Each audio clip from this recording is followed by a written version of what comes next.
In the name of Allah, the most gracious, the most merciful. Praise be to Allah, and peace and blessings be upon the Messenger of Allah, our Master Muhammad, and upon his family and all his companions. Now, after finishing the general discussion in the first episode and talking about it in the second episode, we begin with a new episode, a new challenge, and practical information that will benefit you in the job market about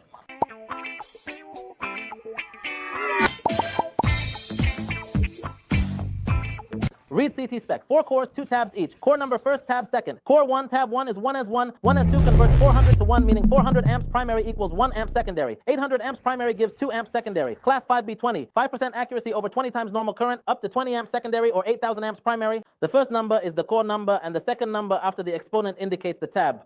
1S1 is the first tab, and 1S2 converts 400 to 1, meaning 400 amps in primary equals 1 amp in secondary. 100 amps in primary gives 2 amps in secondary.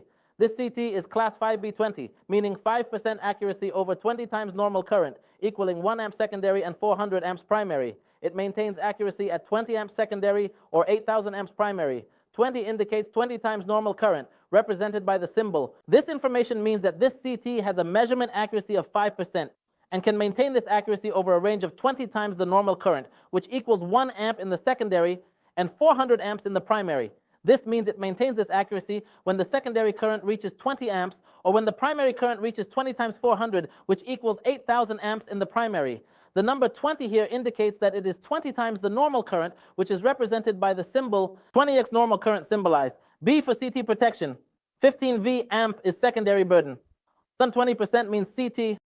The letter B shows CT is for protection. 15V amp is the secondary burden. 120% means CT handles 120% normal current continuously without temperature rise, called rated continuous thermal current. Tab 2, 1S1, 1S3 converts 800 to 1. Burden is 30 volt amps for future expansions. Cores 1, 2, 4 for protection. Core 3 for metering. Metering CT, core 3, class 0.5, FS5, a rated thermal current. While tab 2, which is 1S1, 1S3, differs in that it converts from 800 to 1, and its burden is of course larger, equal to 30 volt amps, and it's used for any future expansions. Notice that cores 1, 2, and 4 are used for protection, while core 3 is only used for metering. Now in the metering CT, which is core 3, we notice that its class is 0.5 FS5, 0.5 FS5. Accuracy is 0.5%, 5 times rated current. FS is the safety factor. Core 4 is class PX or X. Follows IEC 600-441, including 5B, 10B, or PX. IEC 600-446. The safety factor refers to the one used for metering CTs. Core 4 is from class PX or X, used for protection. Following IEC 600-441 for steady state performance, including 5B, 10B, or PX. IEC 600-44 covers transient performance with TBX, TBY, TBZ, and TBS. The new CT specification, IEC 618692, eliminates TBX. Class B CTs are for low impedance protection, while Class X is for high impedance. IEC 6044 distinct, IEC 6044 distinct. It is used for transient performance, which includes TBX, TBY, TBZ, and TBS, according to the new specification for CTs, which is IEC 618692. TBX has been eliminated and modifications have been made to classes TBX, TBY, and TBZ. Typically, Class B CTs are used with low impedance protection, while Class X is used with high impedance protection or applications that do not require high accuracy. 0.02 x 80 means 0.02 and 80. ALF parameters are for Class B or X. 80% is the secondary voltage during faults, complicating calculations. I entrust this to you. R2 at 48% is CT resistance at 75 degrees C, 0.48 ohm. 36, 70, 170 kV are rated insulation levels for CT test.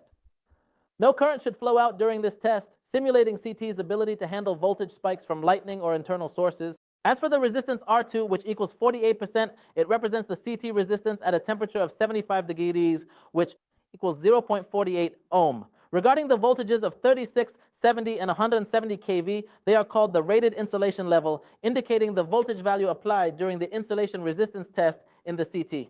When this voltage is applied for a short period, there should be no current flowing out of the CT throughout the test duration.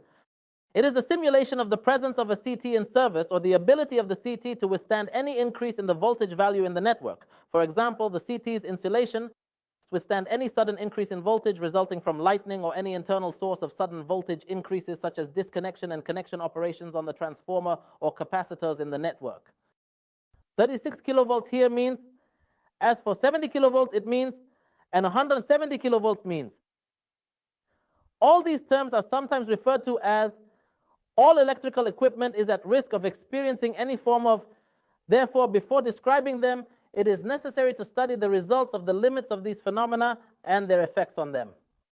So the specifications are written, and we take into account the maximum voltage rise, its duration, the maximum pilot, its maximum duration, and so on. From here, we understand why devices and equipment such as circuit breakers, cables, and bus bars are tested not only according to the operating voltage, but also according to the maximum impulse voltage. As for the I thermal current, which is equal to 25 kiloamperes, it revolves around the average value of the primary current, such as Aram, S valley, of course, which the CT can bear in just 1 second without any thermal impact on it, i.e. without temperature rising in a way that might lead to CT insulation.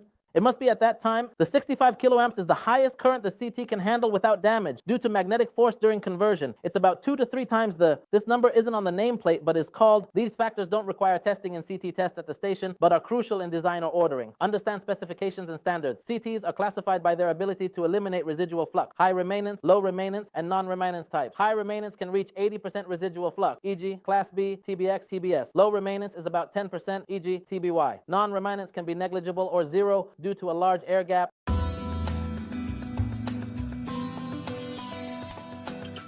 The inspiring force behind a nation's revival, and it's important to know that these factors do not require testing as part of the CT test within the station, but they are crucial during the design phase or when ordering the CT. You should have a thorough understanding of the specifications and international standards in general. The CT can be classified based on its ability to eliminate the residual flux inside it into high remanence type.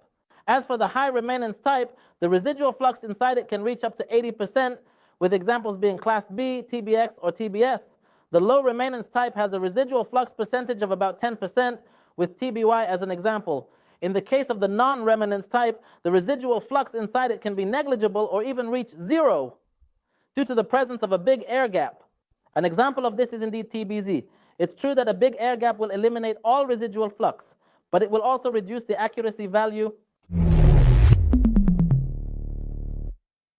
After getting to know all these specifications of the CT through the nameplate, the protection engineers were able to catch a large number of CTs that do not match their actual specifications listed on the nameplate. For example, the nameplate states that this is a protection CT, but in reality it's a metering CT. So how can we identify the complete specifications of the CT without referring to the nameplate? We can do this through the basic test for the CT. So what are the tests for the CT?